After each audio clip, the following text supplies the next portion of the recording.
नमस्कार, स्वागत है आपका जीवन विमर्श में। बहुत समय पहले उत्तर दिशा में फैले एक हरे भरे राज्य का राजा वीरेंद्र सिंह अपनी न्यायप्रियता और बुद्धिमानी के लिए दूर दूर तक प्रसिद्ध था। उसके महल के विशाल दरबार में जब भी न्याय की घंटी बजती, सारा शहर ठहर जाता, क्योंकि लोग जानते थे कि यहाँ सच और झूठ का फैसला केवल बुद्धि के तराजू पर होगा।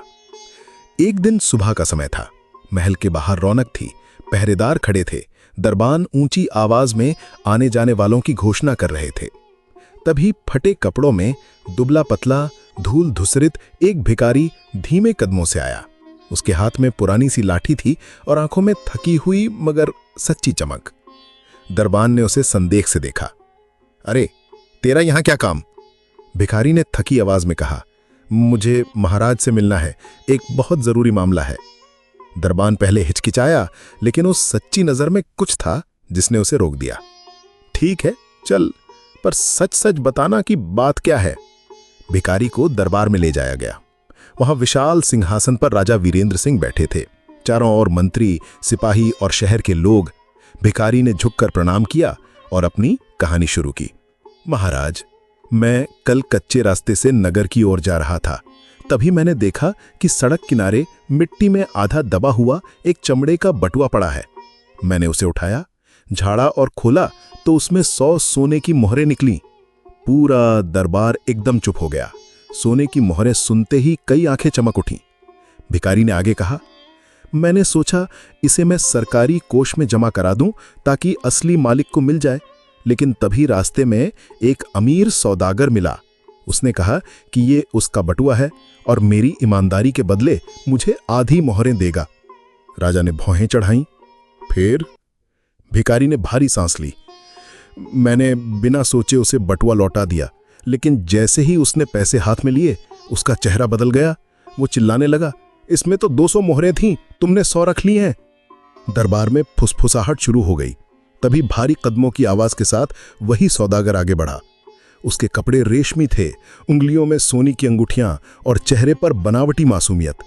वो हाथ जोड़कर बोला, महाराज, मैं कसम खाकर कहता हूं, मेरे बटुए में 200 मोहरें थीं। ये गरीब आदमी लालच में 100 मोहरें रख बैठा और अब झूठ बोल रहा है। कुछ मंत्री सिर हिलाने लगे, कुछ लोग भिखारी को शक की नजर से देखने लगे। राजा कुछ देर तक दोनों को देखता रहा। उसकी आंखें सौदागर पर गड़ी थीं, मानो उसकी आत्मा को पढ़ रही हों।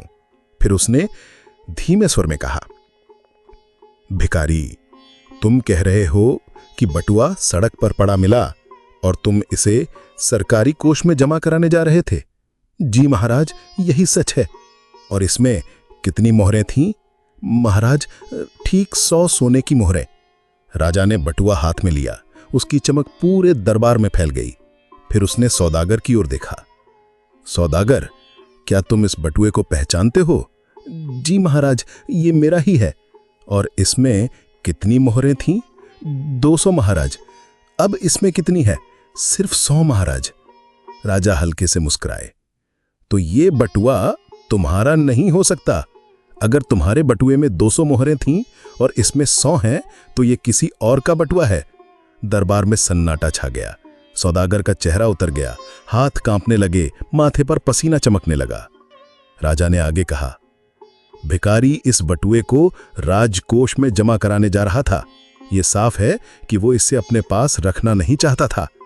इसलिए मेरा आदेश है, इस बटुए का आधा हिस्सा राजकोष में जमा किया जाए और आधा भिखारी को उसकी ईमानदारी के इनाम में दिया जाए।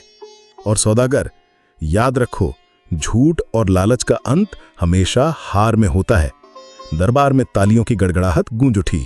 भिखारी की आंखों में खुशी के आंसू थे। महाराज, आपने मेरे जैसे गरीब को इतना मान दिया, मैं आपका जीवन भर ऋणी रहूंगा। राजा मुस्कुराए। तुम्हारा ईमान ही तुम्हारा असली धन है, इसे कभी मत खोना।